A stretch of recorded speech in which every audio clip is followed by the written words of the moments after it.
Assalamualaikum warahmatullahi wabarakatuh. Waalaikumsalam warahmatullahi Waalaikumsalam wabarakatuh. warahmatullahi wabarakatuh. Alhamdulillah, alhamdulillahirabbil alamin.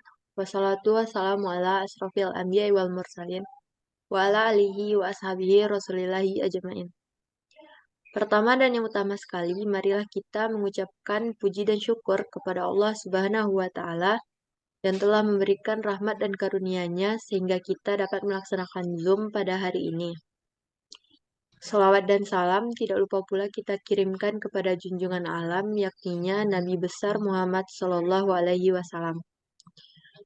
Baiklah, yang kami hormati Ibu Mona Berliansari, SSI, MSI, selaku dosen pengampu mata kuliah Fisika Umum. Baiklah, perkenalkan eh, kami dari kelompok 2 dengan saya Fioni Yulianti selaku moderator. Kemudian anggota kelompoknya yaitu pertama ada Faika Haura Sagiva, kedua ada Messi Anggunsari. Pada kesempatan kali ini kami akan mempresentasikan materi PJBL yang telah kami kerjakan dengan judul Ayunan Newton, yaitu analisis hubungan antara jumlah bunyi pada peristiwa tumbukan dengan kecepatan awal pada sistem ayunan Newton.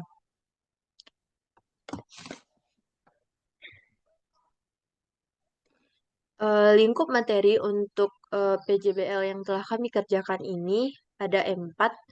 Yang pertama yaitu pendahuluan, yang kedua adalah material dan metode, yang ketiga hasil dan diskusi, yang keempat adalah kesimpulan. Baiklah, untuk materi yang pertama dan yang kedua akan disampaikan oleh pemateri pertama yaitu Faika Haura Sagiva. Pada Faika dipersilakan. Baiklah, yang pertama pendahuluan. Di sini akan dijelaskan mengenai definisi ayunan Newton dan hukum yang mendasari peristiwa tumbukan ayunan Newton. Ayunan Newton merupakan salah satu permainan fisika yang populer, di mana peralatan ini terdiri atas beberapa bola metal yang sejenis. Hukum yang mendasari peristiwa tumbukan ayunan Newton terbagi atas dua. Yang pertama, hukum kekekalan energi, yang menyatakan bahwa energi tidak dapat diciptakan dan tidak dapat dimusnahkan. Selanjutnya, hukum kekekalan momentum, yang menyatakan jika tidak ada gaya luar yang bekerja pada sistem, maka momentum total sesaat sebelum sama dengan momentum total sesudah tumbukan. Selanjutnya, pada peristiwa tumbukan ayunan Newton terbagi atas dua jenis. Yang pertama, peristiwa tumbukan tunggal, di mana bola pertama akan menumbuk bola kedua, sehingga momentum bola pertama ditransfer pada bola kedua. Setelah tumbukan, kecepatan bola pertama relatif diam. Momentum dari bola kedua setelah tumbukan diberikan kepada bola ketiga. Setelah tumbukan kecepatan bola kedua relatif tidak bergerak, begitupun seterusnya. Pada peristiwa tumbukan berulang ditandai dengan bunyi tik-tik-tik dan bola akan berosilasi dengan amplitudo yang semakin berkurang. Suara tumbukan akhirnya akan hilang dan terjadilah tumbukan inelastik sempurna, yaitu semua bola bergerak bersamaan, di mana terdapat persamaan yang menentukan kecepatan awal di peristiwa ini, yaitu V0 sama dengan akar 2G H1 kurang H0. Jenis-jenis tumbukan pada ayunan Newton ada tumbukan elastik sempurna atau yang biasa disebut lenting sempurna, yang terjadi jika gaya antara benda-benda adalah kekal, maka tidak ada energi mekanik yang berubah. Persamaan pada tumbukan ini yaitu M1V1 ditambah M2V2 sama dengan M1V1 aksen ditambah dengan M2V2 aksen. Selanjutnya, terdapat tumbukan tidak elastik sempurna atau tidak lenting sempurna. Tumbukan ini terjadi jika energi kinetik total setelah tumbukan lebih kecil daripada energi kinetik sebelum tumbukan. Persamaannya yaitu M1V1 ditambah M2V2 sama dengan M1, M1 dikali M2 dikali V aksen. Pada persamaan tenaga kinetik awalnya dihitung setengah dari mv1 kuadrat ditambah setengah mv2 kuadrat. Dan pada persamaan tenaga kinetik akhir dihitung dengan K aksen sama dengan setengah M1 tambah M2 dikali V aksen kuadrat. Yang terakhir pada tumbukan lenting sebagian. Fenomena ini terjadi pada tumbukan elastik sempurna dan tidak elastik sempurna. Pada tumbukan ini, tenaga kinetik setelah tumbukan lebih kecil daripada sebelum tumbukan. Keelastikan tumbukan ini diukur dengan koefisien restitusinya, yaitu dengan persamaan E sama dengan dalam kurung V2 aksen dikurang V1 aksen per V2 dikurang V1. Gaya yang bekerja pada ayunan Newton ini pada tumbukan dua buah benda yang biasa. Kedua benda tersebut seringkali cukup nyata karena gaya besar yang terjadi ketika tumbukan. Gaya biasanya melonjak dari nol pada saat kontak menjadi nilai yang sangat besar dalam waktu yang singkat, kemudian menjadi drastis kembali ke nol. Berdasarkan hukum 2 Newton, gaya yang bekerja pada benda bermassa M akan mengalami percepatan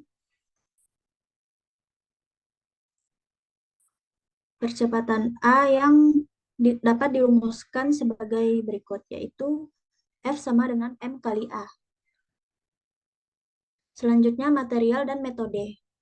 Material yang digunakan pada praktikum ini adalah satu set ayunan Newton, busur derajat, dan mistar. Metode yang digunakan yaitu dengan mengangkat satu bola pada ujung kanan dan memberi simpangan pada bola pertama sejauh S1 pada ketinggian H1, sehingga ada beda ketinggian. Selanjutnya diukur ketinggian bola balik saat bola diangkat atau H1, maupun saat bola dalam keadaan istirahat atau H0 dengan menggunakan mistar. Lalu melepaskan bola yang diangkat tadi dan menghitung jumlah bunyi tik sampai semua bola bergerak sama. Lalu langkah tersebut diulang untuk ketinggian yang sama. Dan untuk percobaan 4 dan 5 diulang langkah dengan ketinggian yang berbeda. Baiklah, saya kembalikan kepada moderator. Terima kasih kepada Faika Haura Segifa sebagai pemateri pertama yang telah menyampaikan materi 1 dan 2 dari PJBL yang telah kami kerjakan. Untuk materi ketiga dan keempat akan dibacakan dan dijelaskan oleh Messi Anggunsari. Kepada Messi, dipersilakan. Baik, terima kasih kepada moderator. Di sini saya akan menjelaskan mengenai hasil diskusi dan juga kesimpulan dari percobaan ini.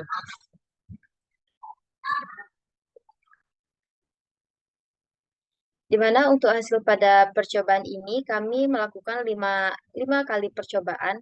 Untuk percobaan 1 sampai 3 kami menggunakan besar sudut yang sama yaitu 40 derajat.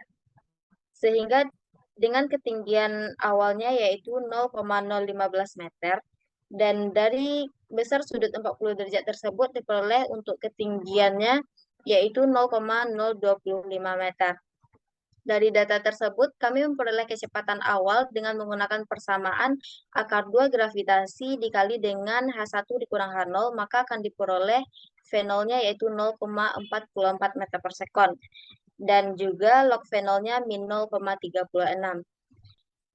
Dan dari percobaan tersebut, kami mendapatkan N-bar-nya pada percobaan pertama yaitu 28, pada percobaan 2 yaitu 27,3, dan pada percobaan 3 yaitu 28. Sedangkan pada percobaan 4 dan 5 kami menggunakan sudut yang berbeda, di mana sudut yang kami gunakan yaitu 60 derajat, dengan ketinggian awalnya yaitu sama dengan percobaan 1 sampai 3 yaitu 0,015 meter dan untuk ketinggian saat bola diangkat dengan sudut 60 derajat tersebut yaitu 0,035 meter. Sehingga dari data tersebut kami memperoleh fenol yaitu 0,63 dengan log fenolnya min 0,20. Dan untuk percobaan 4 dan 5, kami memperoleh N-barnya yaitu 36 untuk percobaan 4 dan 38 untuk percobaan 5. Next.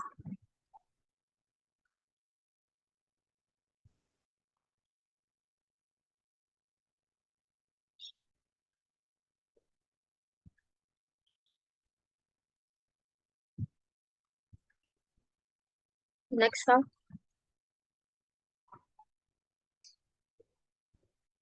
Dari percobaan tersebut, maka kami dapat menyimpulkan adanya hubungan fenol dengan N-bar, di mana hubungan fenol dengan N-bar di sana yaitu semakin besar sudut simpangan pada ayunan Newton, maka akan semakin banyak jumlah bunyi tik yang dihasilkan dan akan semakin besar kecepatan yang dihasilkan dari sistem ayunan Newton tersebut. Dengan kata lain, kecepatan awal saat terjadinya tumbukan pada ayunan Newton berbanding lurus dengan jumlah bunyi yang dihasilkan. Sekian dari saya kembalikan kepada moderator.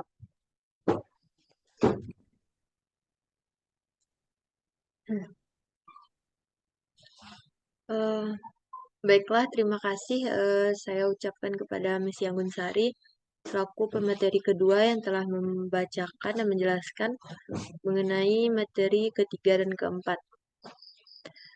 Mungkin hanya itu yang dapat kami presentasikan untuk proyek PJBL kami dengan judul Ayunan Newton. Saya selaku moderator mengucapkan banyak mohon maaf atas segala kesalahan dalam presentasi pada hari ini. Kami sudahi dengan Assalamualaikum warahmatullahi wabarakatuh.